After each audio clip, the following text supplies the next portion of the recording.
em um mundo de fantasia. Na verdade, é na internet. Em que os filmes são analisados. Também tem biografia, entrevista, debate, um monte de coisa, né? Sim, um podcast se destaca. Podcast Cinemação. Só no cinemação.com.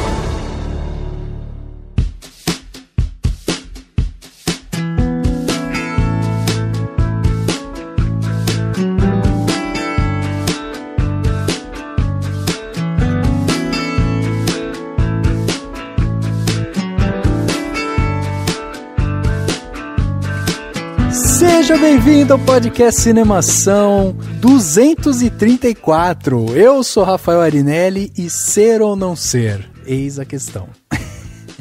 Clichê, mais clichê impossível, né? Tudo bem, somos atores, não. Eu sou Daniel Cury, como diria Grande Otelo, se não for um doido, um sentimental, um idealista, não pode ser um bom ator. Que maravilha, que maravilha. Já eu sou Fernando Alves Pinto. Eu comecei a ser ator para descobrir quem que eu não era. E no final descobrir quem que eu era. Mas é difícil abrir essas linhas. Diretor é complicado, né? Olha só, muito bom. Muito legal, olha aí. É nessas que a gente se perde que a gente se encontra, né? Precisamente. Muito bem, estamos hoje aqui reunidos nesse podcast 234 para fazer mais uma entrevista, né? Dessa vez trouxemos aqui o talentosíssimo Fernando Alves Pinto, aqui vai ser chamado como Nando, porque é íntimo nosso, então... Tudo bem, não? A gente vai desenvolvendo tipo de intimidade, né? Muito bacana ter o Nando aqui, a gente vai ter essa oportunidade de conversar, afinal de contas é um cara que se dedicou aí ao cinema durante muito tempo, tem uma história longa dentro do cinema, é isso que a gente quer explorar aqui também, e o papo com certeza vai ser muito bom. E eu queria já de antemão agradecer sua presença aqui, Nando, porque é um prazer a gente conseguir trazer atores assim que tem essa história dentro do cinema como você tem, pra dividir isso com a gente, com o nosso público. O prazer é tudo meu, velho. Muito divertido. Legal, show de bola. Vamos então bater esse papo com o Nando logo depois do quadro Repercussão. Confira o que rolou durante a semana. Eu começo. Agora no Repercussão.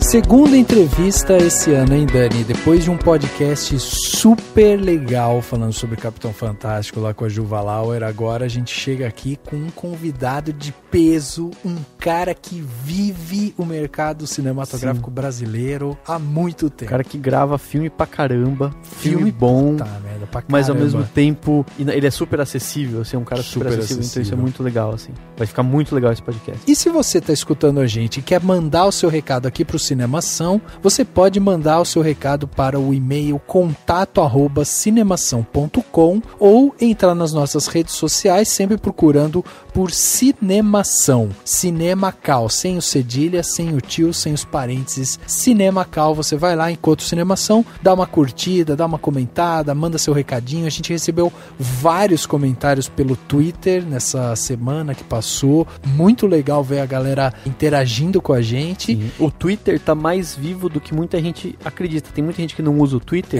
e fica xingando.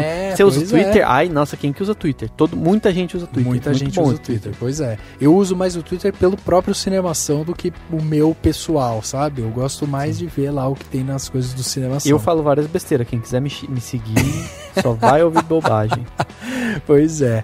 E se você quiser também ouvir a gente lá pela Rádio Inverso, você acessa radioinverso.com, essa web rádio que tem lá o programa do podcast do Cinemação, todas as sextas-feiras às 22 horas, com reprise aos domingos ao meio-dia. E além disso, você pode também acessar o nosso portal, o cinemação.com, onde você vai ver artigos, notícias, críticas, reflexões, trailers, muita coisa bacana que tem lá todos os dias no cinemação.com, com novidades que você pode acompanhar em tempo real. E não deixe de acompanhar a gente no iTunes, no SoundCloud, e ir lá e classificar a gente, né? Toda vez que você classifica o Cinemação dentro do iTunes, a gente é apresentado para mais pessoas, a gente ganha mais relevância. Então é muito importante pra gente que você que está escutando, além de você mandar seu recado aqui e tal, é você realmente compartilhar o podcast do Cinemação com seus amigos. E aí a gente fala aqui sempre do iTunes, mas pode ser simplesmente pelo Facebook, pelo Twitter e tal, enfim. Comenta que você escutou o podcast do Cinemação, fala pros seus amigos, olha, escuta lá, o podcast é bom e tal. Isso ajuda demais a gente que produz esse conteúdo gratuito para você.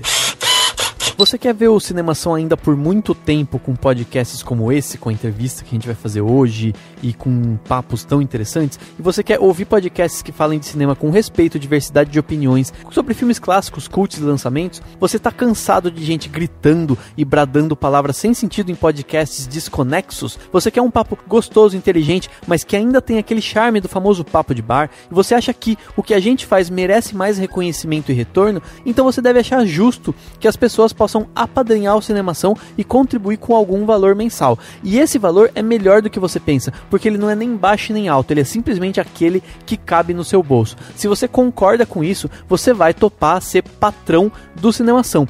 Então entra lá no Patreon, que é o patreon.com/cinemação, ou então no Apoia-se, que é o apoia.se/cinemação. Escolha o valor que melhor couber no seu bolso, no seu cartão de crédito, do jeito que for melhor pra você e que você achar que a gente merece, né? Claro, porque a gente merece pelo menos um pouquinho, vamos combinar, e faça o Cinemação ganhar mais vídeos, mais podcasts, muito mais conteúdo. E sabe quem que já tá fazendo isso? Quem que já ajuda o Cinemação todo mês com algum valor que ajuda a gente muito e faz a gente só crescer e que vai contribuir para a qualidade desse podcast? Quem já faz isso é o Alberto Marinho Camilo, o Diego Lima, a Fernanda Siqueira, o Fernando Machado, a Tamires Porto, o Thierry Penteado e a Tatiane Nantes. Então faça como eles e seja um patrão do Cinemação.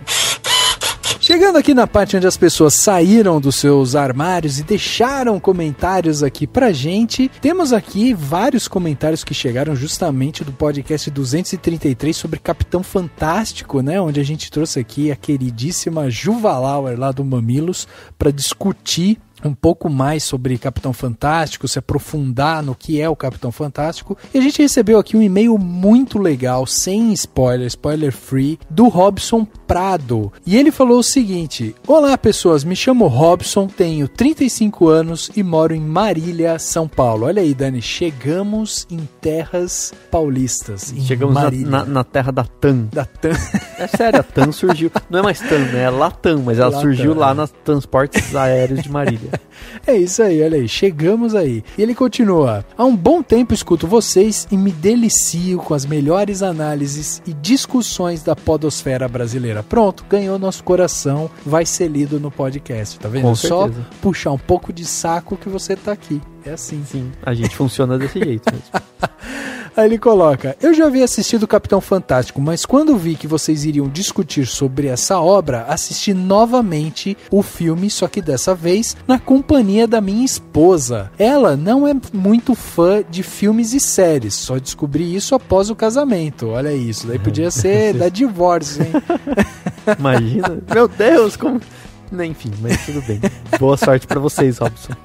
Mas ela ficou maravilhada com o Capitão Fantástico. Ainda mais que temos um filho de 3 anos e estamos grávidos do segundo. Olha aí que legal. Parabéns, cara. O modo que o filme aborda a questão de como educamos, protegemos e introduzimos nossos filhos ao convívio da sociedade nos deixa inquietos e refletindo até que pontos nós, pais, nos preparamos para ter filhos. No cast, certo momento, a convidada citou a fala de Sopranos. No mesmo momento, me transportei diretamente para a rotina em casa todos os dias antes do meu filho ir para a escola. O dia que ele acredita que quem está no comando sou eu, a troca de roupa vai bem, mas o dia que esquece desse detalhe, minha casa vira uma maluquice inacreditável. Olha aí, então. Sim. Quando ele não demonstra que ele está no poder e o filho dele toma o poder para ele, vira uma zona, tá vendo? É.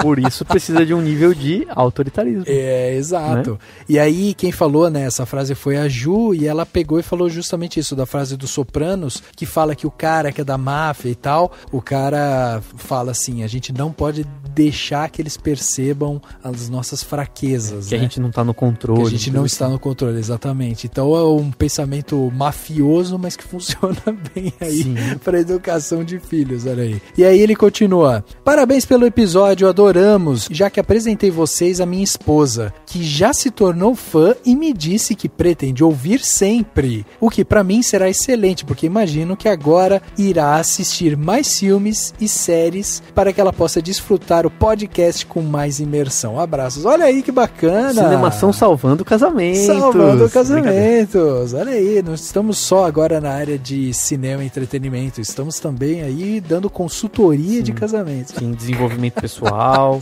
tudo aí. Olha aí, muito legal. É legal que o Robson fez, né, o que a gente pede aqui, que ele mostrou Cinemação para mais uma pessoa, ou seja, mais um download, é mais um ouvinte, é mais um page view, e é isso que faz o Cinemação sobreviver. Até porque se tanta gente ouve o podcast pros afazeres domésticos, nada melhor que botar no som alto e aí todo mundo ouve. Então você vai dividir os afazeres aí, a faxininha de sábado de manhã, que rola, né, tipo marido, esposa, filhos, todo mundo ajudando, todo mundo empilhando o prato lá, secando louça, todo mundo passando paninho no banheiro. Aí você vai lá, bota no som da casa, tá todo mundo ouvindo e vai participando, né? Exatamente. E eu tenho aqui o comentário do Bruno Soldani, na verdade foi um e-mail que a gente recebeu sobre o podcast 232, que é o Cinema, Linguagem e Style Over Substance, né? Um nome chique que a gente deu pro podcast. E ele comentou o seguinte: olá, me chamo Bruno, tenho 17 anos e sou vestibulando para o curso de cinema. Boa sorte, Bruno, né? Vamos vestibular, é uma fase complicada, mas você vai conseguir, fique tranquilo. E ele fala assim: descobri o podcast há pouco tempo e quero parabenizá-los pelo ótimo trabalho. O último programa sobre linguagem cinematográfica não foi diferente. Gostaria apenas de expor a minha opinião sobre o assunto e, quem sabe, deixar mais claro para o ouvinte o que é a tal linguagem. Todo filme, do mais banal ao mais cabeça, é dotado de linguagem. A linguagem cinematográfica é, por sinal, uma das mais complexas, porque é a união das outras áreas de conhecimento. A técnica da fotografia, a estética da pintura, da escultura, o movimento do teatro e da dança, o som da música, o texto da literatura, enfim. E vocês comentaram sobre a questão do style over substance, trazida pelo Vinícius, os filmes que se preocupam demais com a linguagem em detrimento da narrativa. Deixo como exemplo, né, a filmografia do Zack Snyder e sua paixão saturada pelo slow motion.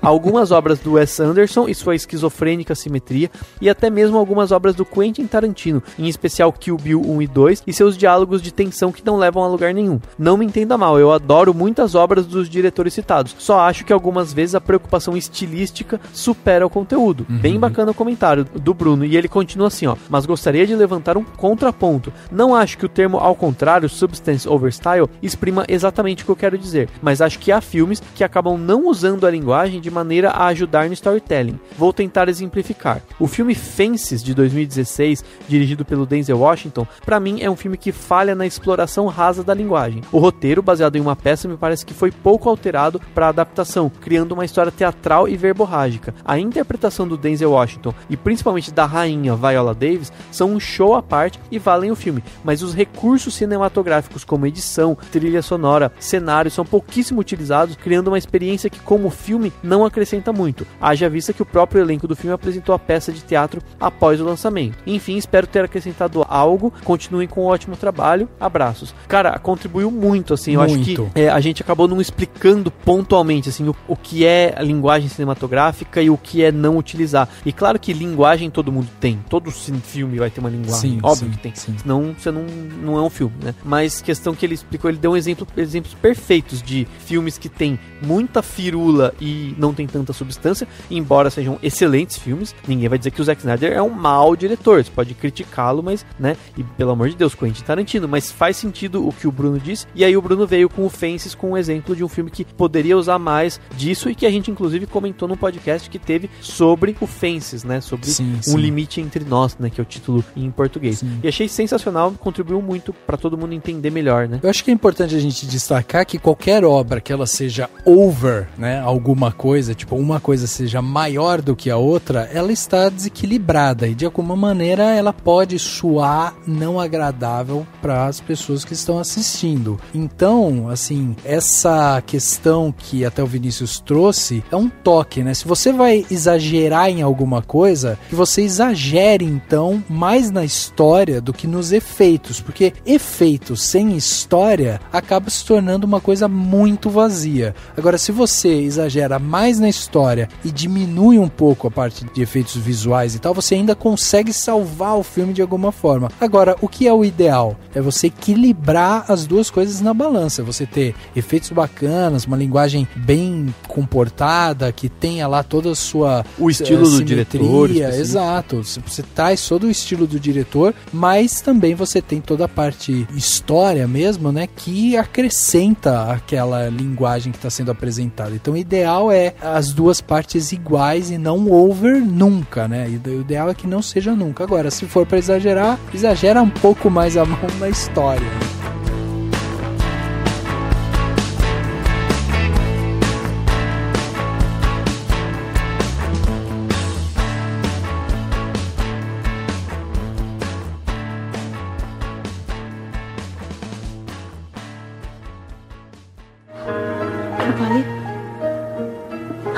Eu queria falar com você.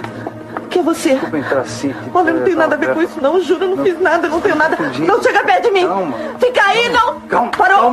Calma. Para. Não atira. Fica aí. Não sou quem você está pensando, nem sei quem que você é.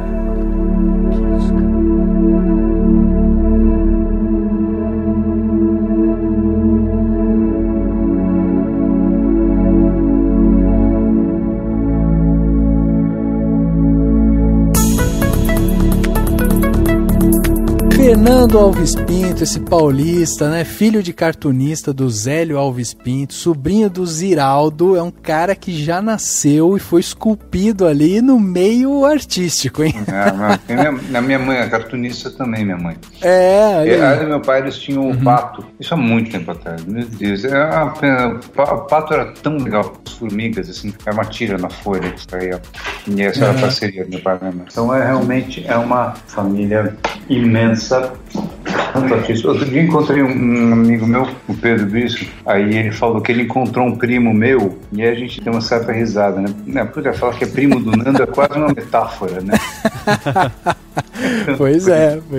E além disso, né, você casado aí com a talentosíssima Letícia Sabatella, né, dona de inúmeras obras, né, na sua carreira, já trabalhou com cinema, série, novela, curta, o cara aí da Terra Estrangeira, né, do Walter Salles, Nosso Lar, Dois Coelhos, quer dizer, tem um know-how já dentro da área de cinema. E aí ia começar justamente te perguntando sobre essa sua história, né, familiar, que mescla um pouco com a sua carreira de ator, porque você começou com teatro, mas rapidamente você também migrou para o cinema, não foi isso?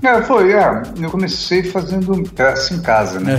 Família de artista, a gente sempre estava fazendo uma peça de teatro, sempre, fim de ano sempre tinha uma peça de teatro, sempre tinha algumas peças de teatro, desde moleque. Mas aí eu comecei a trabalhar sério, aí eu me mudei para fora e aí começou o nepotismo, né? Daniela, minha prima, me apresentou para o Walter Salles, mas foi interessante, porque a Daniela me apresentou para ele, e o filme que a gente fez, que ela fez comigo, foi um dos precursores da ascensão dela, né? Porque ela começou como diretora de arte, né? Para depois, hoje em dia, ela é tipo conselheira dele, né? Assim, tipo, qualquer coisa, qualquer dúvida que ele nem lhe pergunta pra dentro. E aí ela foi subindo, e o vídeo que ela fez comigo, ele usava para mostrar pro pessoal, olha que lindo esse trabalho. Não para me mostrar, eu não fazia a menor diferença quase no vídeo. O vídeo era tão legal, mas era o trabalho da Dani, que a Dani tinha feito. Então, o nepotismo começou aí. Mas você sempre teve essa paixão pela atuação, ou foi uma coisa que foi meio que, sei lá, incentivada pelos seus pais? Eu sempre tive mesmo. Essa frase de brincadeira que eu falei no começo era mais ou menos aquelas crises existenciais de adolescência, né? Quem sou eu? E aí realmente você estudar os personagens, você experimentar ser personagens para descobrir quem você é, foi meio um começo mesmo. Foi por dentro mesmo. E é interessante, Nando, que o Terra Estrangeira, ele foi exatamente o primeiro filme que você fez, ou teve algum, acho que teve algum antes, né? Teve curtas, tá. 1, 2, 3 curtas, assim, mas nada. O primeiro longo foi esse mesmo. Foi o Terra Estrangeira. É interessante que você fala disso, né, dessa questão de meio perdido, tudo mais, e querendo ou não, é a situação, né, que você faz no Terra Estrangeira do Paco, né, de buscar nas origens, né, um significado. Você chegou a pensar nisso nessa época, do tipo, nossa, que interessante, eu tô fazendo um personagem que tem tanto a ver comigo nesse sentido, e que tá nesse rumo, assim? Não, sem dúvida, e em milhões de direções, que inclusive eu tava morando fora. O que era engraçado é que a Terra Estrangeira foi um dos primeiros da volta, da destruição da Embrafilme. Então foi um dos primeiros de volta. Então, e quando eu cresci, pra você ter uma ideia, minha cor favorita era o verde, né, quando eu era pequeno. Mas depois eu fui crescendo, verde era cor de militar. E aí cantar hino nacional era coisa que a gente era obrigado a fazer na escola. Tipo, o nacionalismo simplesmente não existia, porque eram os militares que matavam e torturavam os amigos dos meus pais. Então, tipo, realmente o Brasil, a gente não estava aqui por livre e espontânea vontade, a gente estava aqui porque a gente era obrigado, porque não era nosso. Aí teve esse êxodo que é retratado no Terra Estrangeira, do qual eu fiz parte, assim. Quando quem podia sair, saía. Tinha aquilo lá, Brasil ame-o ou deixe-o. O último que sair apague a luz do aeroporto. É uma coisa assim. Que é um pouco do que estamos vivendo agora. Esse sentimento se repete. O que é terrível é que voltou, há pouco tempo atrás tinha mudado completamente, tinha renascido. Estava começando a dar certo, e aí o pessoal, não, tem que dar um jeito, e destrói tudo. Não pode existir. Esse povo não pode ter amor próprio. Tem que continuar sendo escravo. Agora me diz uma coisa, você, filho de 2 cartunistas, você rabisca alguma coisa ou não? Cara, eu desenho, só que, imagina, minha família, a maioria é artista gráfico. Minha irmã desenha, meu irmão pinta, que é uma maravilha, desenha pra caralho. A família inteira, todo mundo desenha que nem maluco. Eu desenho timidamente nos meus cadernos. Não seguiu esse lado artístico, foi para um outro que é muito mais, até expositivo, né, de uma certa forma. Nem dá pra dizer assim, eu sou o mais corajoso de todo mundo, tá? Vocês estão desenhando, vou lá e faço de verdade. É verdade. E, Nando, eu queria te perguntar sobre a questão dos curtas, né? Porque você tem muito curta, né? Que você participou, e aí eu vi que você chegou a comentar que gostava muito de fazer curta porque é um negócio meio rápido, né? Assim, no sentido de uma coisa que você vai lá e faz e tudo mais. Aí eu queria saber, assim, qual que é, assim, a sua relação com o curta, o longa e o teatro, por exemplo. O que significa cada um desses espaços, assim, e como que você lida na hora de pensar de viver o personagem, assim, porque o teatro é aquela coisa de um tempo mais longo, se dedicando, as mesmas cenas, repetindo falas e tal. Como que você lida, como que você encara isso, assim, desse Cara, eu acho que eles se ajudam muito. A diferença do teatro é aquela coisa mais elaborada, que você tem mais tempo de elaborar e você tem que fortalecer um negócio para você descobrir maneiras para você repetir aquela emoção toda noite.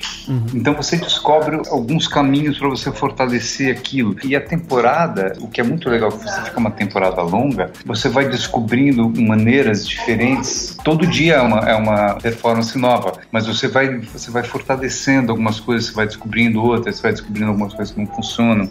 É sempre uma descoberta. E já o cinema, o que é muito legal do cinema é que dá pra você mergulhar. Você faz aquele mergulho que você só tem que fazer uma vez, ou às vezes uma vez, né? Às vezes você tem que repetir esse mergulho. É foda quando você tem que repetir esse mergulho, tipo 8 takes. É muito terrível. Não é uma coisa que você tem que repetir toda noite, você tem que saber todo o caminho. Você tem mais espaço para um improviso. Mas não sei se pelo que eu falei já deu pra entender que os dois atacam a mesma coisa por ângulos diferentes. Então, os dois fortalecem um ao outro, assim. Esse você mergulhar e você saber repetir esse mergulho fundo. E outra coisa que é muito legal do teatro, eu comecei com teatro físico, né? Quer dizer, eu me encontrei mais com o teatro físico, que era meio próximo de coreografia, de dança. Que é aí que faz eu, em geral, ficar muito amigo das continuistas, né? Dos continuistas. Porque elas adoram, porque eu repito a mesma mão que eu vou levantar. A minha coreografia, em geral, nos takes, eu repito. E, então uma coisa vai ajudando a outra, esse teatro. Né? Agora, o curta, você até teve algumas entrevistas que você deu que você fala justamente dessa proximidade com a equipe, porque quando você está fazendo um longa, são muitas pessoas envolvidas e tal, e você não consegue ter essa profundidade tão grande grande, né? O curta, ele te traz mesmo essa questão de que você consegue, de alguma forma, entregar um pouco a mais porque você conhece as pessoas por trás da câmera? É mais fácil de familiarizar, né? Mas, de qualquer forma, o negócio do longa, se você fica 2 meses com a mesma equipe, você acaba virando uma família. É engraçado, você vai fazer um monte de longa, você forma um monte de famílias. Então, uma família que você só vai ver de novo dali a 5 anos, ou sei lá, eventualmente você vai encontrar de novo numa festa, você fala, e aí? Você jamais vai lembrar de qual produção que você trabalhou com aquele cara. Nunca vai lembrar. Ele vai lembrar, né? Porque a sua cara tá lá, né? A sua cara tem um nome escrito embaixo, né? E ele não. Mas tem essa diferença do curto e do longa. O longa é muito mais gente, né? Então, se você não é o protagonista, se você faz poucas diárias de filmagem, aí fica mais difícil mesmo. É diferente, né? É diferente. Você tem menos tempo de familiarizar. E a questão com o diretor, porque eu tava pensando aqui, eu tava fazendo meio que um balanço, assim, sabe, dos seus filmes, dos diretores com quem você trabalhou e tal. Bom, o que eu encontrei aqui foram 2 com quem você trabalhou em vários momentos, né? O Sérgio Bianchi, que foi em questão aí de uns 3, 4 anos, acho que você fez 2 filmes, né, com ele. E a Lina Chamier, que eu lembro dela falando que você é o ator fetiche dela, né? Você tá em todos os filmes dela.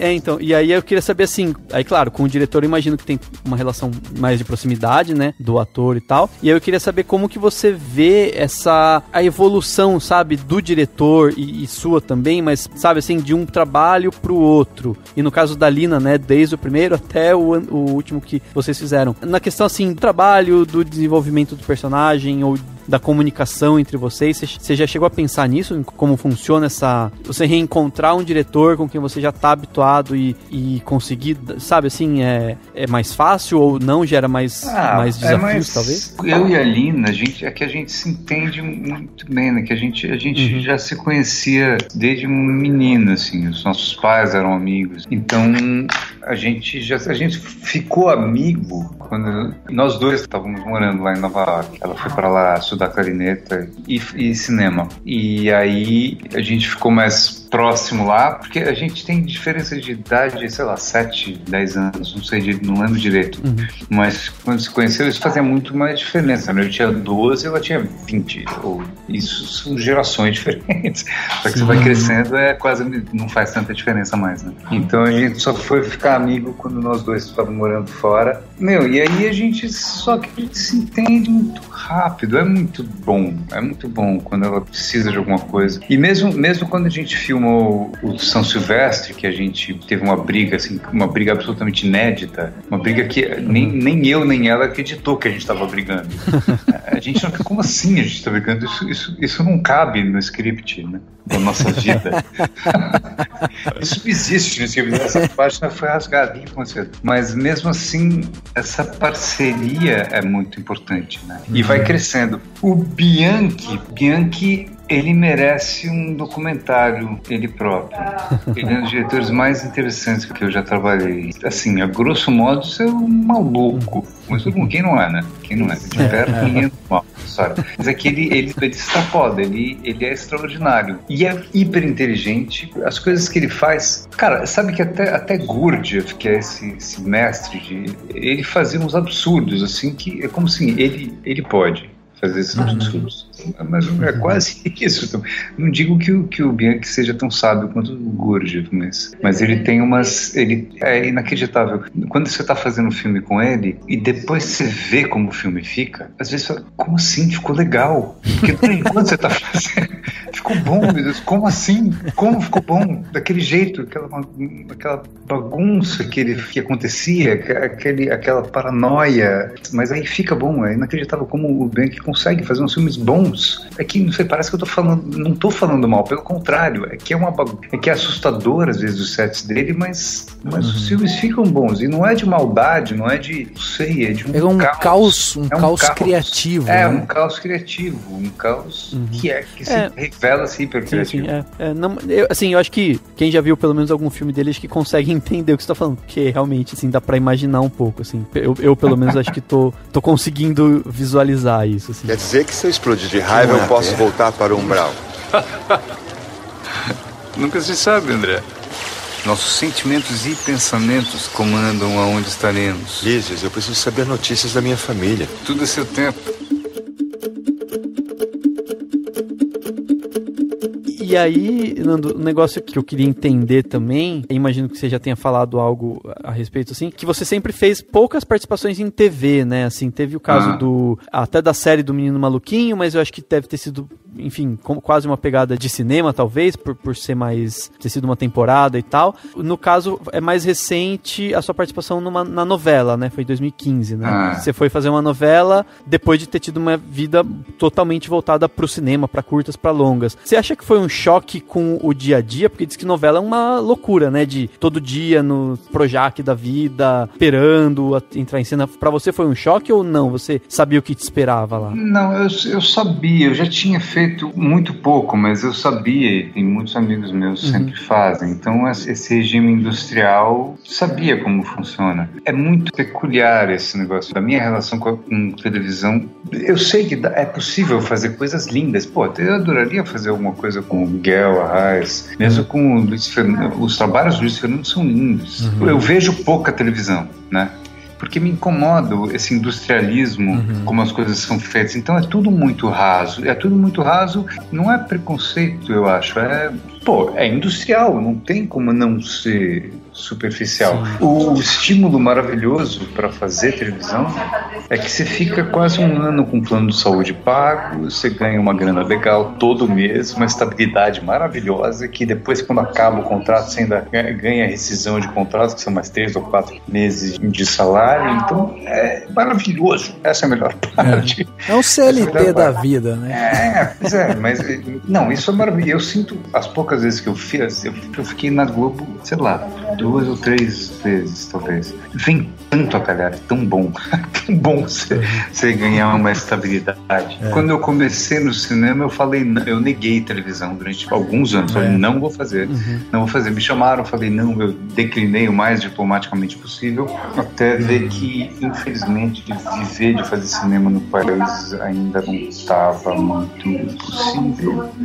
E além do que, quando eu descobri, me chamaram para fazer um filme no lugar de um outro ator que eles queriam chamar, que não pôde por causa da televisão, e que foi um ótimo negócio para eles. Eles trocaram um ator de televisão por um ator de cinema ao qual eles podiam pagar metade do preço. Exatamente. E aí pesou, exatamente. Mas enfim, as políticas que acontecem, que a gente vai descobrindo. Eu ia até te questionar sobre isso, Nando, porque assim, quando você fala sobre curtas, sobre a parte cinematográfica, a gente tá falando realmente de um mercado hoje no Brasil que ainda engatinha em vários sentidos. Eles não têm a estrutura industrial que Hollywood tem e tal, e hoje em dia muitos desses filmes são produzidos principalmente com editais e tal. E aí quando a gente para pensar em curta-metragem, então, são quase que projetos experimentais, né? Você acaba convivendo com diretores que estão se entendendo ainda como diretores e tal. Tudo grana é muito curta, você às vezes precisa ceder de um lado para abraçar outro e tal. Então assim, eu acho corajoso, né, você realmente ter abraçado essa carreira cinematográfica, mas eu imagino que para você tenha sido também uma questão filosófica muito difícil, né, a hora que você estava definindo o percorrer da sua carreira ali, né? Porque ao mesmo tempo que você tem, por exemplo, liberdade, porque o cinema ele te proporciona filosofias e questionamentos que a TV nunca vai trazer. Não tem espaço.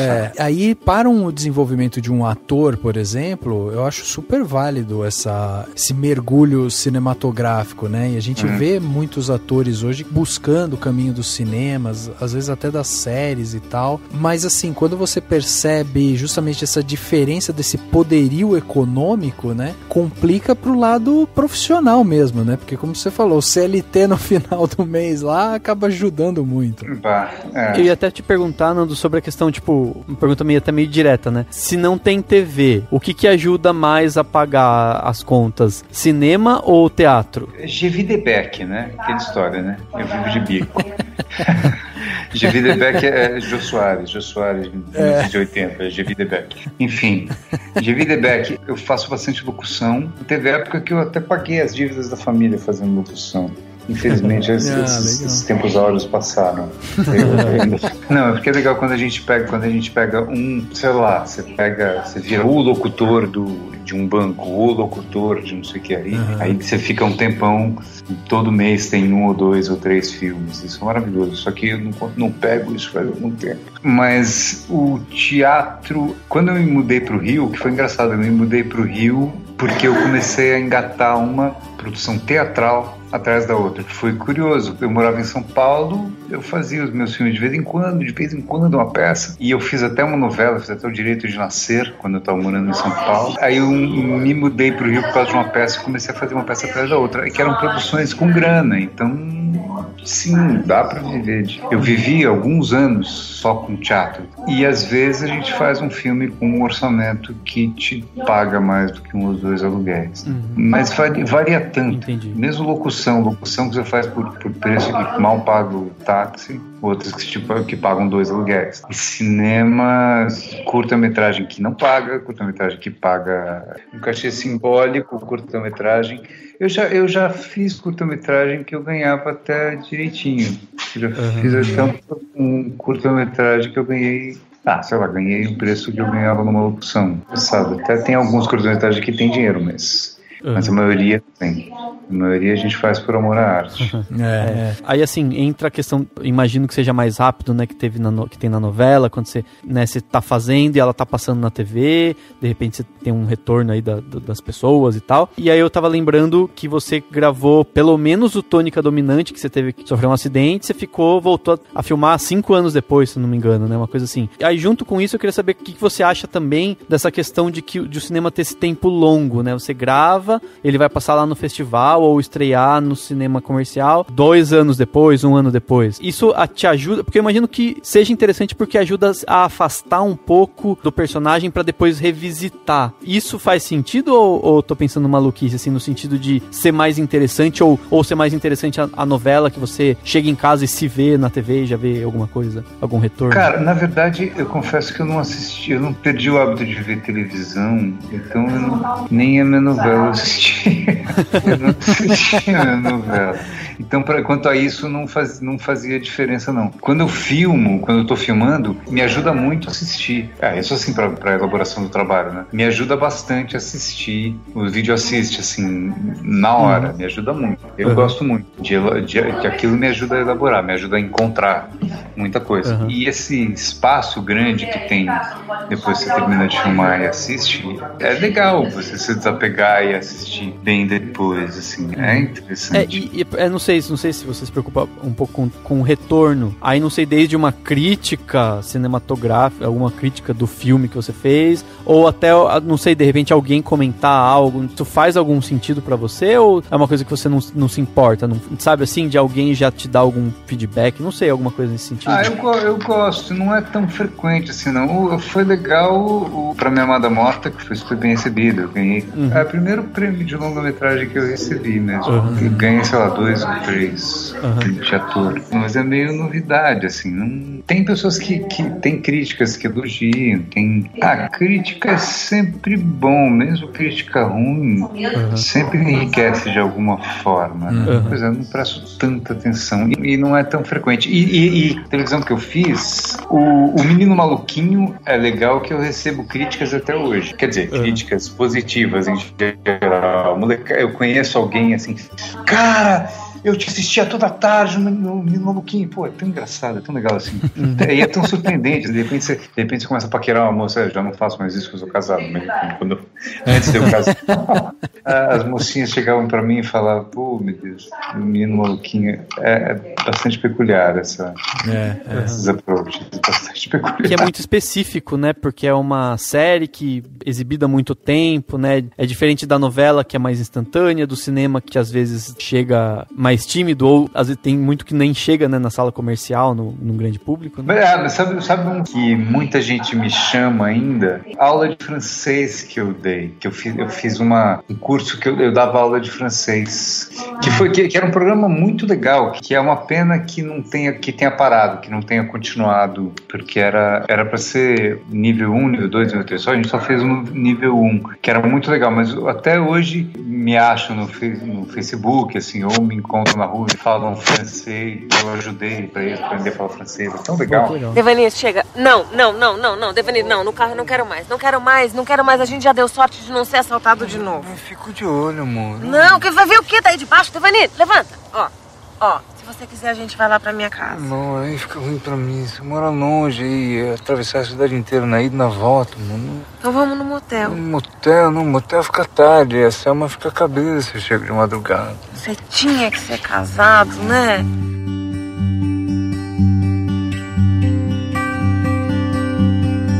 Filme popular, eu imagino que você fez foi o Dois Coelhos, ou não? Cara, assim, o Dois Coelhos e o Nosso Lar. Ah, tá. Verdade. Nosso Lar, assim, que o Nosso Lar é tipo a Bíblia, né? É tipo os caras... os espíritos, quem é espírita já assistiu o Nosso Lar, se não assistiu, vai assistir.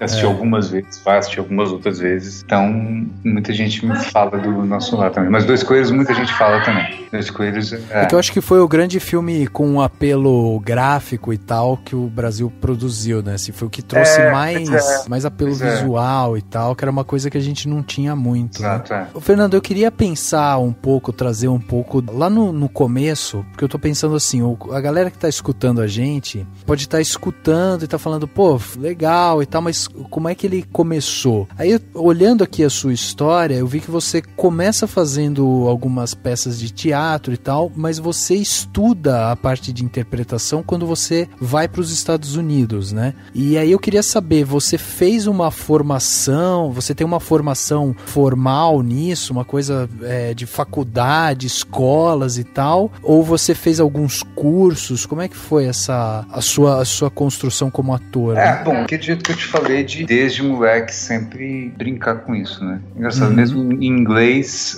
o verbo é o mesmo, brincar e play, né? Fazer exato. É o verbo é o mesmo. E em inglês e em alemão também. Realmente em francês eu não lembro.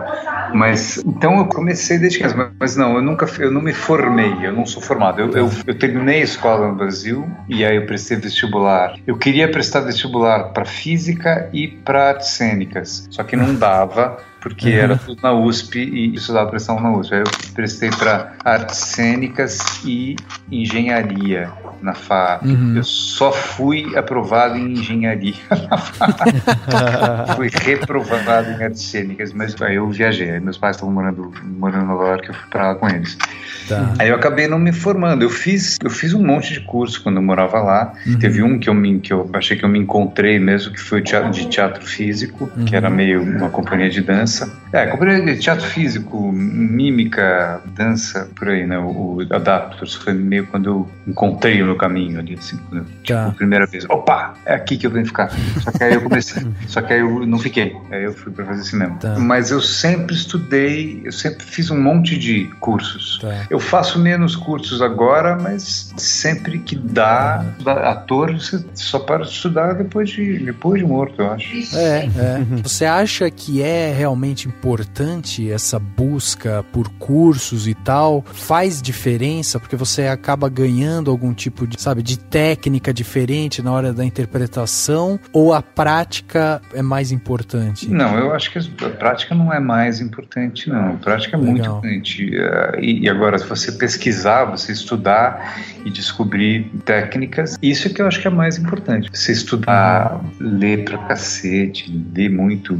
O que é engraçado, para ator, você estudar tudo que você estudar vai te ajudar na atuação. Tem algumas coisas que te ajudam mais, tipo yoga, muita leitura de ficção, de filosofia e, claro, estudar todas as técnicas de interpretação, porque tem milhões de técnicas de interpretação, tem milhões de técnicas diferentes e tem alguma delas faz mais, sempre tem algumas que fazem mais sentido para você, não que sejam necessariamente melhores, mas encaixam mais no jeito que você funciona, mas você só vai descobrir isso se você for atrás de todas. Então uma delas vai fazer mais sentido. E a própria troca, né, com outro ator também, de uma certa forma, é Sim, estudo ali, né? Por isso que você trabalhar, você efetuar o lance ajuda muito, porque você aprende por observação. Você sempre tem que estar muito olhando e prestando atenção nos atores mais velhos, nos atores mais experientes, assim. E mesmo os atores, todo mundo, você aprende de todo mundo. Mesmo dos péssimos atores, você vai aprender. Você vai aprender como não fazer, você vai aprender milhões de coisas. Que atores que você acha que ao contracenar você mais aprendeu, assim? Você saberia dizer alguém que você fala, nossa, aprendi demais com tal e tal pessoa, assim? Cara, a Laura Cardoso eu aprendo até hoje, né? Não, você sempre aprende milhões de coisas contra atores. Eu lembro que teve um cara que eu aprendi fazendo Floribela para Bandeirantes. Ele me ensinou uma técnica de chorar sem precisar de cristal chinês. Eu achei maravilhoso, cara, maravilhoso. Ele não achava ele um excelente ator, mas ele me ensinou a chorar. E aí teve uma peça que eu fiz, era uma peça muito legal, chamava A Falta que Nos Move. Muito peculiar, foi até feito um filme com ela. Infelizmente eu não estou no filme. Essa peça, eu comecei no trabalho de elaboração da peça, demorou 1 ou 2 anos. Eu comecei nos primeiro mês eu tava, e aí depois eu saí, depois a peça foi feita, o filme foi feito, e aí a peça começou a viajar, uns atores não podiam ir, eu entrei pra viajar. Mas aí tinha uma hora que a gente fazia a peça, que alguns de nós falavam assim, não, tudo bem, todo mundo aqui é ator, né? Vocês são atores, não estão meio brigando, né? Vocês são atores, né? Então, tudo bem. Então todo mundo senta aqui na frente, senta e chora.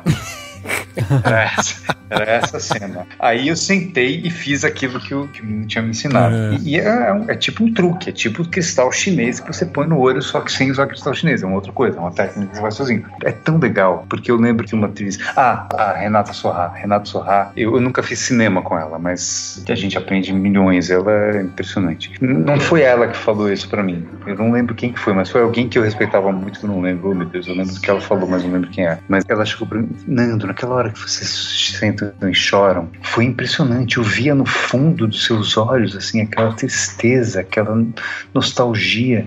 Eu achei tão legal, porque era cristal chinês. Não era cristal chinês, mas era quase como se fosse. Era tipo, mas isso aqui é legal, porque tem essa técnica que é realista, né?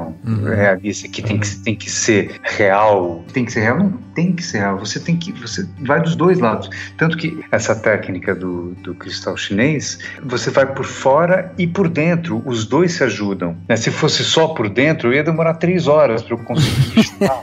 Mas sabe, os dois, se eu vou pro estímulo por fora, o estímulo de dentro vem rapidão. E eu tava lá com uma nostalgia profunda pra caramba, tanto que aquela pessoa viu e se identificou. Só que é dos dois lados, né? É o estímulo da imaginação, da cabeça, e o estímulo físico, que faz as suas glândulas que põem a lágrima pra fora. Que tem a ver com aquelas coisas, não sei se você já fez algo, mas a gente às vezes vê, né, making off, não sei, de preparação de ator, que a pessoa tem que apanhar e, né, sei lá, rastejar, esse tipo de coisa, né, que eles fazem, que é o estímulo daí externo pra ver se tira algum tipo de sofrimento e tal. Pois mas não precisa sofrer tanto. Acho que não faz bem sofrer tanto.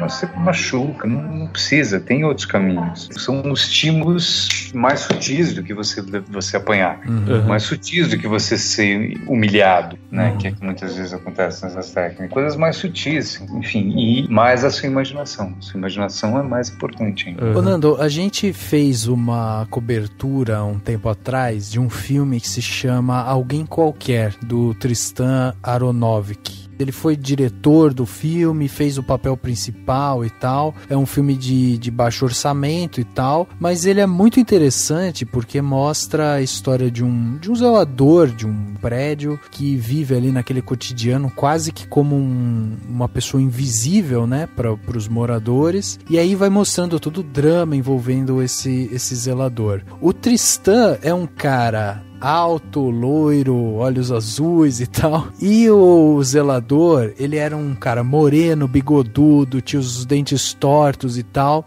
E aí, quando a gente foi fazer essa cobertura, o Tristan contou pra gente que a parte dele entrar no personagem foi um exercício muito grande que ele teve que fazer, justamente porque era uma coisa que estava muito descolada da realidade dele. E aí ele fez todo o trabalho de interpretação, e na hora que ele foi sair do personagem, personagem, ele falou que ele teve uma certa dificuldade de deixar esse personagem ir embora, porque ele tinha se conectado muito emocionalmente com ele e tal, mas, sabe, ele teve que fazer um processo ali de desapego do personagem e tal. Eu te contei isso mais pra saber, assim, você quando tá ali, que chega o papel pra você na sua mão, aquele personagem que você precisa fazer no cinema e tal, você passa por algum processo de adaptação, você mergulha nesse personagem de algum jeito, você tem alguma cerimônia ali que você criou para que você entre nele? Como é que é essa sua adaptação? Cara, todo personagem teve uma adaptação diferente, assim, mesmo. Não teve nenhum ritual que foi igual. Todo foi muito peculiar. Nenhum deles foi exatamente o que eu pude programar, né? Nunca consegui programar bem o suficiente para fazer exatamente o que eu tinha programado. Por exemplo, o Tônica Dominante, eu não programava ter um acidente. Não programava entrar em coma, né? Mas eu virei clarinetista porque eu fiquei 3 anos estudando clarineta pro filme. Então, enfim, cada personagem tem a coisa diferente. O Terra Estrangeira, por exemplo, eu me mudei para aquele apartamento do Minhocão. Eu fiquei morando lá, mas é sempre algum mergulho um diferente do outro, mas o mergulho é sempre, o quanto mais você consegue mergulhar, melhor. Lá na Ilha das Missiones eu também fiquei o mais tempo que eu podia lá no sul. Eu tomo chimarrão até hoje. Inclusive a minha garrafa térmica foi a que eu ganhei do Marcos Palmeira no meu aniversário de 1995. Olha aí. E teve o caso da corrida, né, de São Silvestre. Que você começou a correr, como que foi? Então, São Silvestre teve bem peculiar também, né? Porque era um personagem sem personagem, mas era um personagem, porque eu jamais correria São Silvestre. Eu, Fernando Alves Pinto, jamais correria São Silvestre. Por espontânea vontade. Quando a Lina me chamou, eu falei, que maravilha, eu vou fazer uma coisa que eu jamais faria por espontânea vontade, porque a Lina me pediu. Foi uma viagem, foram meses que eu fiquei indo à academia, uma coisa que eu jamais tinha feito. E a academia jamais coube no meu funcionamento, né? Assim, intelecto existencial jamais coube ficar numa academia escutando aquela música chata e um monte de gente mostrando os músculos. Enfim, é meio cômico, né? Mas tudo bem, todo mundo. Depois eu tirei eu venci esse preconceito, mas só que eu continuo não indo na academia. Mas eu fiquei quase 1 ano indo. Isso, rapaz. Isso aqui, quando chega perto disso aqui, libera uma corrente elétrica, um sensor de proximidade. E o que você vai fazer com isso? O que eu vou fazer? A ideia, tia, é bem simples. Justiça. Matar 2 coelhos com uma caixa d'água só.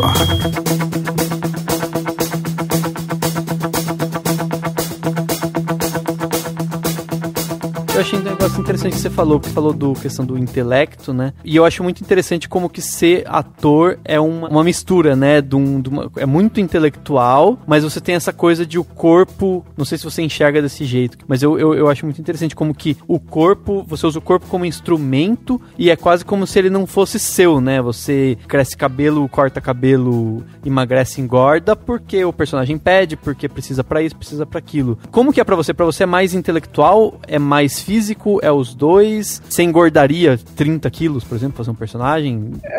Eu acho que sim. Se fosse um personagem bem legal, vale a pena. Acho que sim. Mas é porque, assim, quando eu falei esse de estudar, de você estudar yoga, por exemplo, você estudar as coisas físicas que a gente estuda, é essa ferramenta que a gente tem. O corpo é a ferramenta que a gente tem. Então, o homem moderno, acho que principalmente o ocidental, o equipamento dele a gente usa muito menos, portanto ele deteriora muito mais rápido. E a gente é hábil de fazer muito menos com ele do que era há 100 anos atrás, eu imagino. Que os índios são, por exemplo, do que um índio que não fica trabalhando sentado numa cadeira. As cadeiras são... Cadeira e privada, acho que são uma das coisas mais terríveis para a evolução humana. A gente não usa mais o joelho. Então, como a gente não usa o joelho, a gente não vai até o chão com o joelho, todo mundo, assim, principalmente alguém que tem alguma atividade física, o jogador de futebol, tipo, até fodeu o joelho. Todo mundo, todo o ser normal, se ele é um pouco mais atlético, ele é super atlético até foder o joelho. Por quê?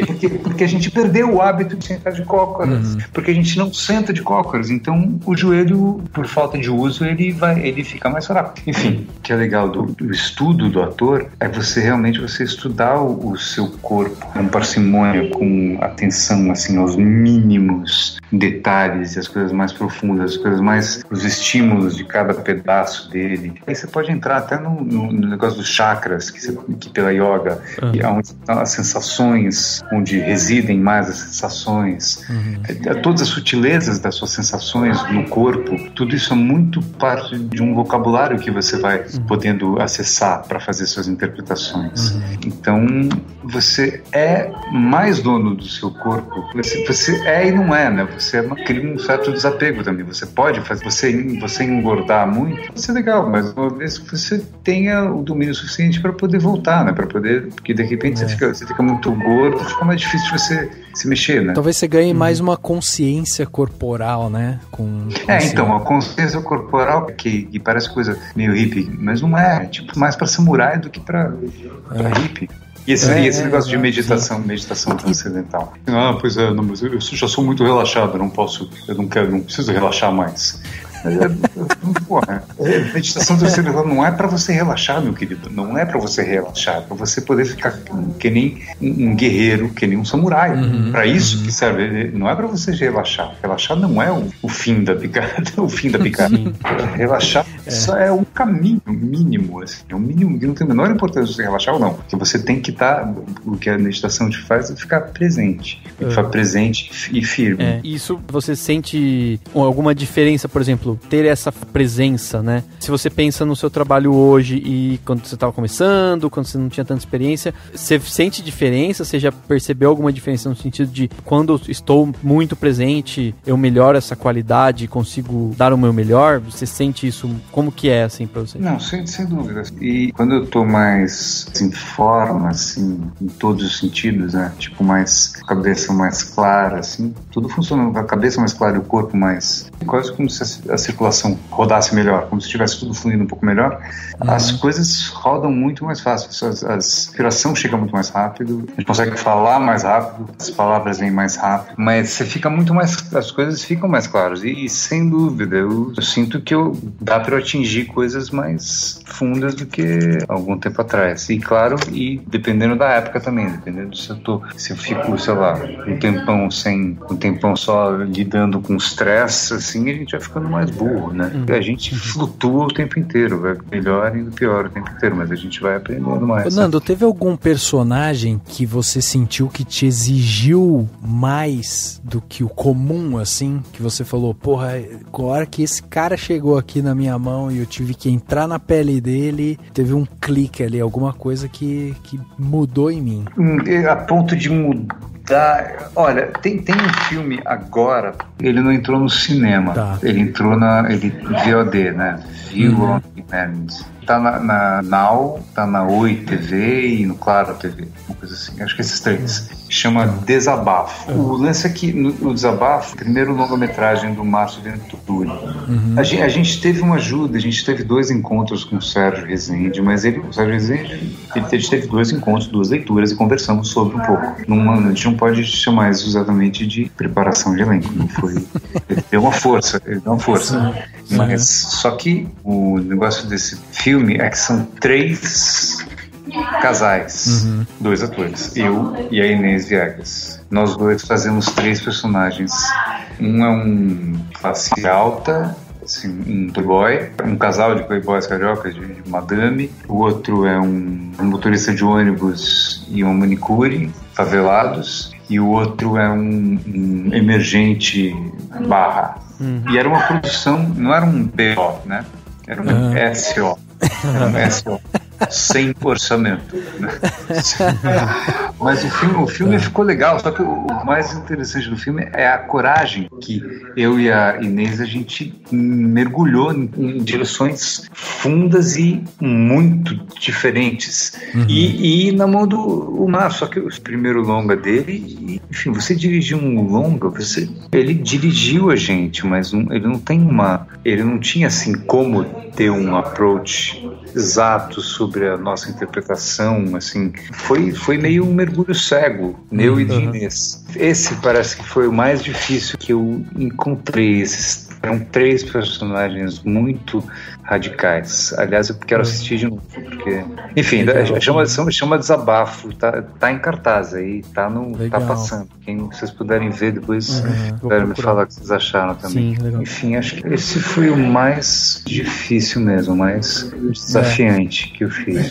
E outra coisa que eu ia te perguntar é o seguinte, hoje sua essência tá na atuação, mas a gente vê, principalmente no mercado americano, os atores migrando para outras áreas, né? Às vezes com produção, às vezes roteiro, direção e tal. Eu ia te perguntar, você tem essa vontade? Você pensa em, de repente, migrar para alguma outra área, se testar de alguma forma? Olha, sim, viu? Quer dizer, eu tenho vontade de dirigir. Eu até falei agora recente. Eu já tinha vontade de dirigir, mas aí eu ficava procurando, sei lá, eu quero escrever o meu roteiro, dirigir, mas aí é tanta coisa que a gente faz que não dá tempo de se mergulhar muito. Então, teve esse menino que eu fiz agora, esse menino sacanagem, o Zeca Brito, gaúcho, talentoso. A gente fez o Legalidade agora no Sul. Ele me perguntou se eu não ia gostar de dirigir com ele, dividir uma direção com ele. Porque enquanto a gente estava filmando, eu dei uns toques lá sobre atuação que eu achei que eu e ele achamos que foram oportunos. E eu gosto de poder opinar nesse lado também, de direção, principalmente para interpretação. E eu também tenho um curta-metragem que eu fiz a trilha. Olha aí. Tem um curta-metragem que eu fiz a trilha, que é do curta do Felipe Nepomuceno. Mas eu fiz a trilha, ele chegou um dia e perguntou se eu queria fazer a trilha. Eu falei, pô, mas eu mal sei compor, eu não sei compor direito. Ele já tinha me visto tocar um monte de coisa. Ele falou, não, tudo bem, eu levo para sua casa as imagens e você fica improvisando em cima. E aí a gente gravou na minha casa, assim, ele botava as imagens, falava mais ou menos o que estava pensando, e aí eu improvisei tocando um pouco piano, tocando um pouco cavaquinho, violão, trompete e serrote, eu acho, uma coisa assim. Eu acho que improvisei um pouco com cada um deles, e aí, bom, eu improvisei em cima das cenas. Aí ele levou para um cara que editou, que fez a edição do som. Cara, eu fiquei tão orgulhoso, ficou tão legal. Eu não sei, ficou tão legal. Eu fiz isso? Eu fiz isso, mas, quer dizer, o cara que editou o som, ele assina antes que eu. Quer dizer, mas só que todos os instrumentos que ele tocou, todas as linhas melódicas eu inventei tudo aquilo lá, só que ele fez um mosaico que ficou muito legal. Exato. Mas me deu vontade também de refazer isso de alguma forma. Quem fazia muito isso, né, de trilha, era o Chaplin, né? O Chaplin gostava de sentar e tocar também, né? Então, essa parte também, porque a parte de composição de trilha, ela é muito interpretativa também, e você tendo essa sensibilidade para atuação, é legal ver que você se sentiu confortável ali na hora de improvisar e tal, né? Na hora de improvisar em cima das imagens, é verdade. Acho que eu vou repetir essa experiência por vontade própria. Não, eu tô fazendo um curta-metragemzinho assim, mas sem pressão de tempo, sem pressão de absolutamente nada, então ele pode demorar um mês, um ano, uma década. Tá vendo essa que tá lá atrás, a mais alta? Sabe quem é? A sua mãe ali contigo. Que legal.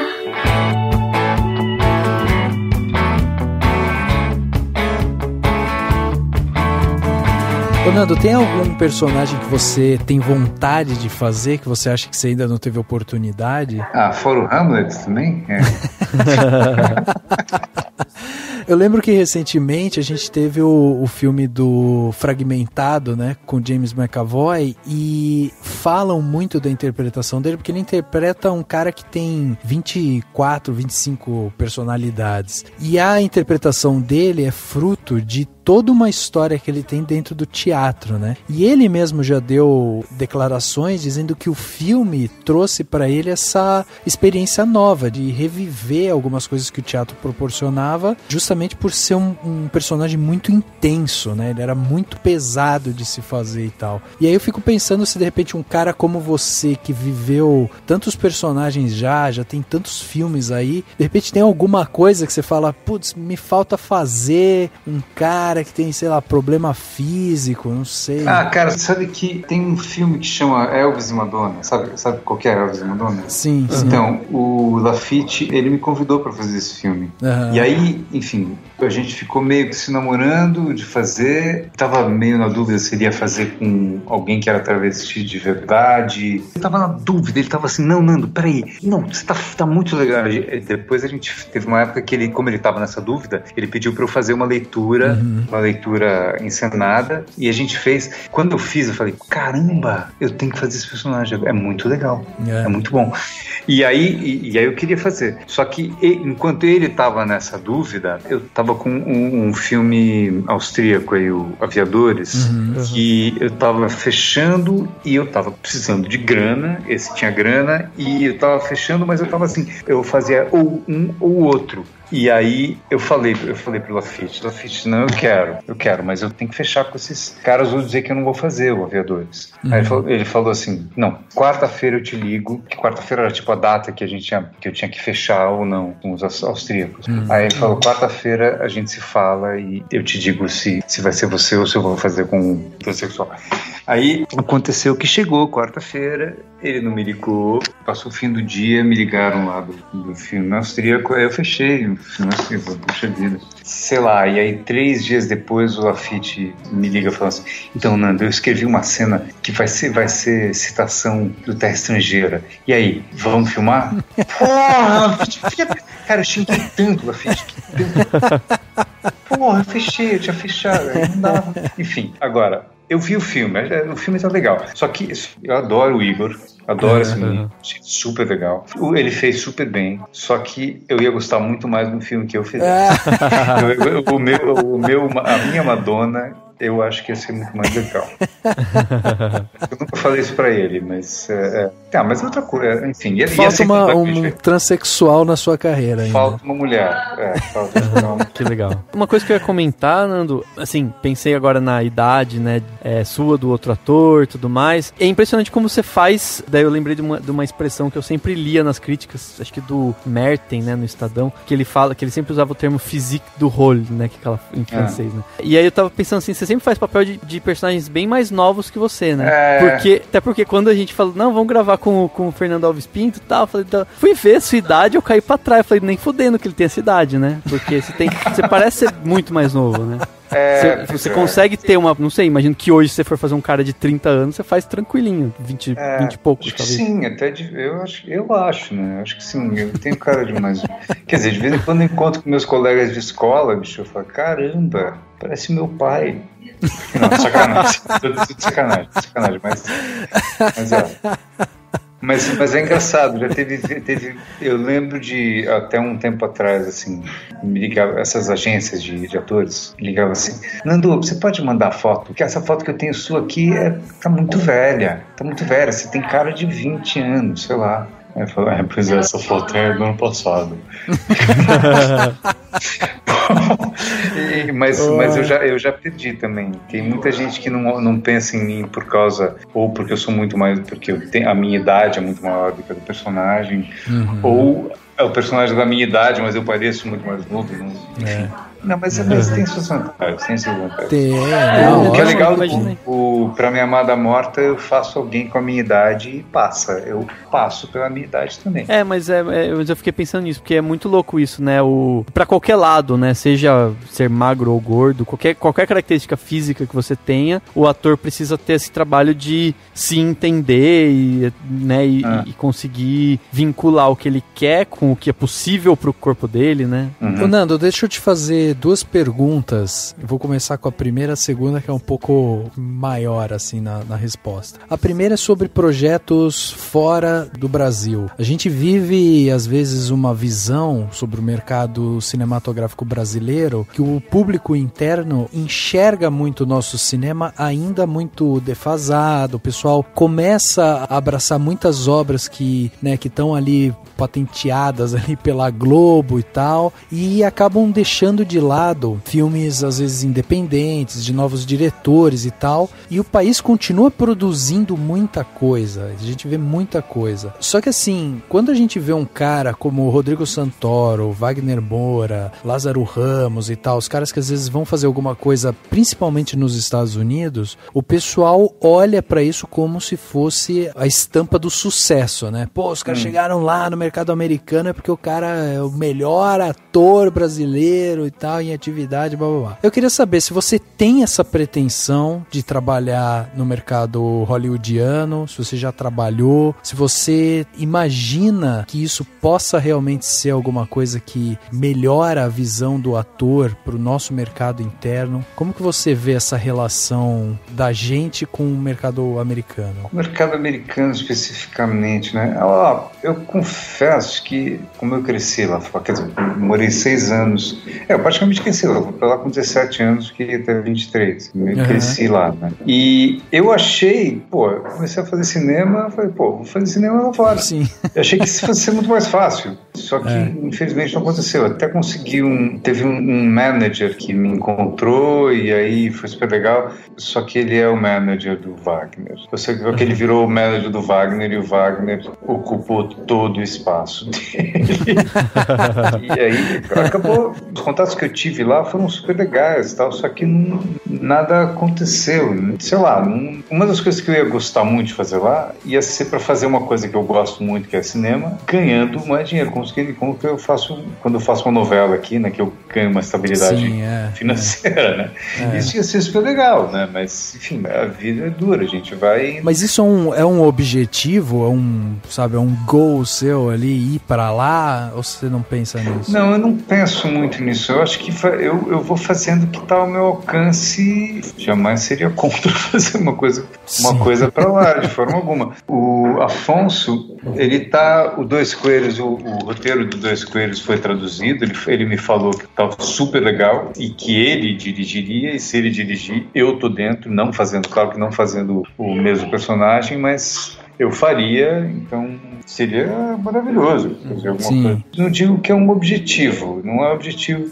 eu teria que me mudar para lá, seria uma coisa, eu teria que fazer mais lobby do que se faz para fazer papel em novela, né? Exato. E aí eu já emendo com a minha segunda pergunta, que era justamente o mercado interno, né? A gente tem essas produções, a gente continua produzindo muita coisa, existe obviamente que o gargalo do cinema brasileiro continua sendo a parte de distribuição, né? E isso acaba prejudicando com que vários bons filmes cheguem ao grande público e tal. E eu queria saber de você, como ator que tá aí trabalhando com cinema diariamente, vivendo essa realidade, se você vê perspectiva de melhora, se você encoraja com que o pessoal que está escutando a gente, que tem galera que quer ser roteirista, que quer ser produtor, quer ser ator, ou que é simplesmente um amante do cinema, você acha que essa galera deve esfregar as mãozinhas e falar, vou entrar no mercado porque tem a possibilidade de mudar, essa coisa, sabe, vai chegar, a gente vai conseguir atingir mais pessoas? Como que você vê o nosso mercado? Mercado, uma palavra horripilante, né?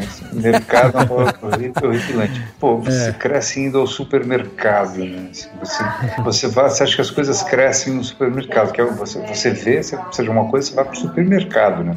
Você já não sabe mais de onde vêm as coisas. Então, essa crise maravilhosa que a gente está passando aqui no Brasil, mais perto e no mundo inteiro, né? Esse negócio de um lado meio aparentemente de direita, desumanidade, está tão terrível que mudança vai acontecer, seja o fim do mundo ou seja um recomeço de alguma coisa. E esse negócio de se envolver com política é importante. Se você não se envolve, alguém vai se envolver no seu lugar, né? No seu lugar, todo mundo tem uma atuação política? Todo mundo. Se você não usa, alguém vai usar por você. Então, a gente vai ter que arregaçar as mangas para fazer a cultura funcionar, para fazer as coisas funcionarem melhor, para fazer que seja você aprender a filmar melhor. O que é legal hoje em dia é que você tem mais acesso a equipamentos, não é? Você tem mais acesso a equipamentos. Então, faz com que você consegue fazer, você não tem grana, ou você vai conseguir grana de algum jeito. Não tem que estacionar por medos ou por achar que não vai rolar. Tem que arregaçar as mangas e fazer, porque vai melhorar. Pior, é difícil ficar. Exato. Sempre vai ser uma batalha inglória, mas gloriosa no final.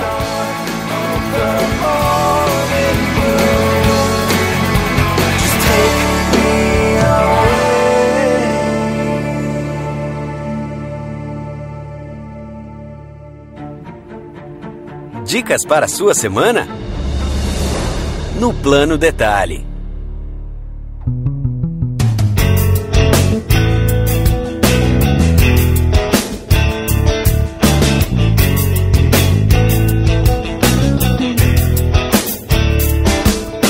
Chegando aqui naquela parte gostosa do nosso podcast, onde vamos dar aquelas dicas, né, para a sua semana, para que você possa curtir melhor a sua semana, aproveitar o dia a dia, esquecer um pouco dos problemas, né, e curtir um pouco mais. Vamos começar aqui com o Dani, né, Dani? Você que trouxe aí um Plano Detalhe mais uma vez sensacional essa semana, não foi? Cara, mais ou menos. Vai ser um Plano Detalhe de uma plataforma que eu já citei em algum momento.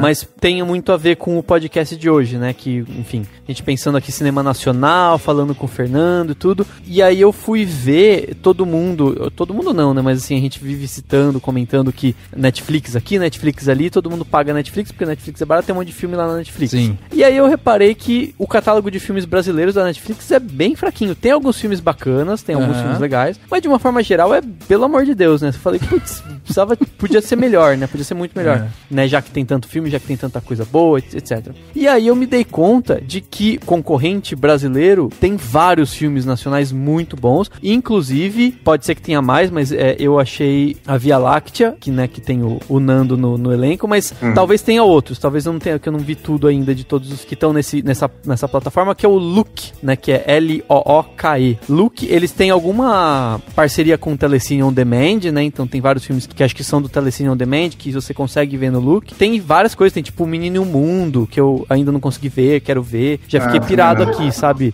Nossa, que é tal filme que eu quero ver e tal. Catálogo de filmes brasileiros, de filmes nacionais, é bem bom, assim, bem interessante. Tem muita porcaria, claro, mas tudo tem muita porcaria, então não tem jeito. Mas tem muita coisa boa. Mas peraí, como é que a gente acessa essa plataforma? Então, é no site Look, né, looke.com.br. E aí você tem lá o catálogo. E o legal do Look, não tem na Netflix, não tem muitos serviços, né, on demand, é que você consegue alugar um único filme. Então, sei lá, ainda não tô afim de pagar R$30 por mês, sei lá quanto que tá. Tá até um pouco mais barato que 30, coisa de 20. Você consegue pegar, tipo, um filme por R$4,99, um filme por R$6,99. Então, você consegue alugar filmes específicos que você queira. Então, eu vou indicar, no Plano Detalhe dessa semana, o Look, para que as pessoas entendam que a vida vai muito além o cinema vai muito além da Netflix, né, no on demand, pelo menos. E o Look, acho que é uma boa oportunidade para você. Eles têm aplicativos e tal, para você ter aí uma segunda opção, principalmente se você quer ver mais filme brasileiro aí, porque o Netflix tá perdendo. Fica aqui então esse Plano Detalhe sensacional do Daniel mais uma vez. E Nando, o que você tem aí pra gente de dica pra semana, pra galera aproveitar melhor a sua semana? Pra essa semana, bom, eu assim, como nepotismo é a melhor coisa do mundo, não, brincadeira. eu vou indicar eu mesmo, né? O desabafo tá no NetNow. Eu já falei na primeira entrevista, mas o desabafo tá no NetNow e no Claro TV. Tem eu e a Inês Viegas, direção do Márcio Venturi. Então, eu indico esse, mas eu faço mais uma indicação também, que é para a semana seguinte, eu acho, que é a segunda quinzena de julho. É para tudo que a gente falou um monte de coisa na entrevista sobre atuação, né? O negócio da consciência corporal, consciência e a arte, o uso da consciência e da arte, né? Porque vai ter um laboratório de investigação cênica que atuar em diferentes níveis de consciência e com Tantra Yoga. Tantra Yoga aplicado no trabalho do ator, que é com o Tomás Rezende e a Branca Messina. A informação é Natália, tem sem TH, NATALIAC Moraes @hotmail.com. E aí é do dia 17 ao 28, das 7 às 10h30. Pô, sensacional isso também, hein? Isso aí, né? É só porque aí vai exatamente aonde a gente estava falando, né? E de qualquer forma, esse negócio de você desse estudo de consciência, que meditação transcendental, essas coisas mais contemplativas que fazem você acalmar a cabeça para você conseguir enxergar o seu corpo melhor, isso para todo tipo de arte é muito bem-vindo. Então, enfim, porque como tem esse laboratório que abriu aí, eu achei muito bem acalhado. Pô, legal. Vamos deixar o link aqui no post desse podcast, então o pessoal vai poder clicar, ler também sobre esse laboratório, como também vai ter lá o e-mail da Natália para quem quiser já entrar em contato com ela e tal. Muito bacana mesmo essa indicação. Eu vou aqui para finalizar o plano detalhe, vou dar 2 planos de detalhes hoje. O primeiro é o Nando tá aqui hoje graças, né, ao contato do Lucas Gonzaga, editor, que fez essa ponte aqui pra gente falar com o Nando. Então o Lucas já gravou aqui com a gente, fez um podcast,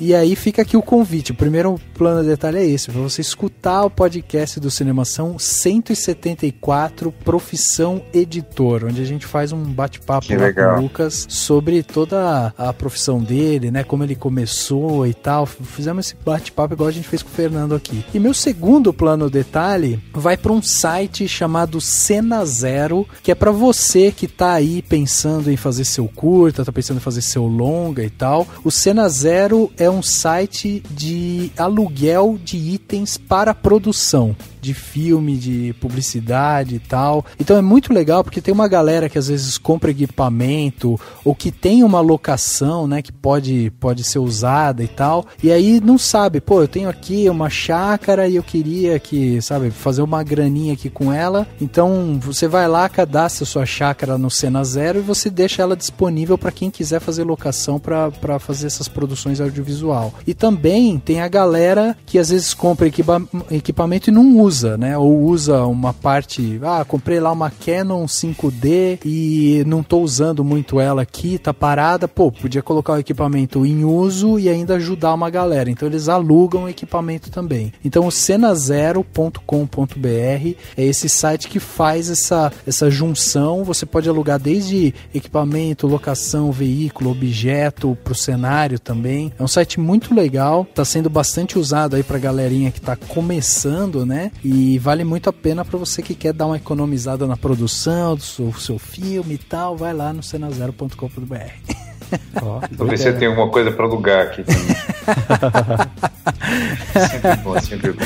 Sempre bom.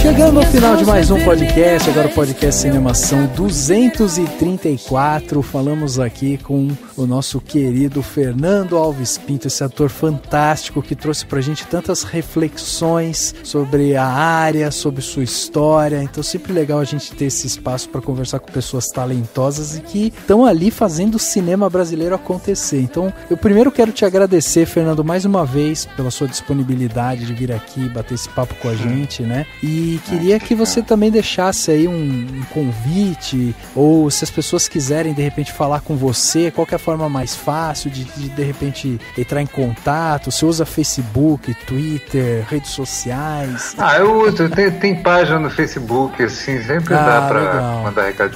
Tem, quando a gente não é amigo, às vezes eles ficam numa caixa secreta, assim, que às vezes demora pra gente ver, mas a gente sempre vê, sempre acaba vendo. Sempre dá pra ver. Precisamos falar. Tem a página no Facebook. Tem no meu site também, acho que tem o link lá da agência. também. Pô, legal. Fernando, mais uma vez, então, muito obrigado, viu, pela sua presença. Foi um prazer, uma honra ter você aqui. Nosso espaço é pequeno, mas é arrumadinho, então... Maravilha. Valeu, brigadão, viu, Nando? Valeu, Rafa. Obrigado pra todo mundo que tá ouvindo. E a partir de agora tem um ensinamento que eu vou levar para sempre. Eu vou começar a ficar mais de cócoras pra usar mais o meu joelho. Cara, é sério. 2 horas de conversa eu aprendi isso, não, brincadeira. O podcast Cinemação 234 fica por aqui e a gente se vê no próximo.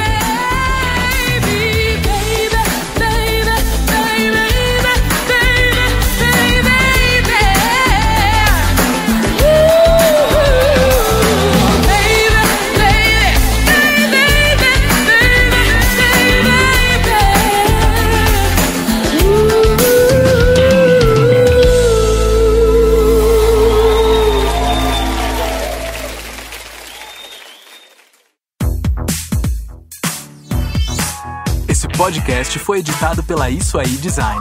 Tudo isso é forma com função. É design estratégico. É isso aí.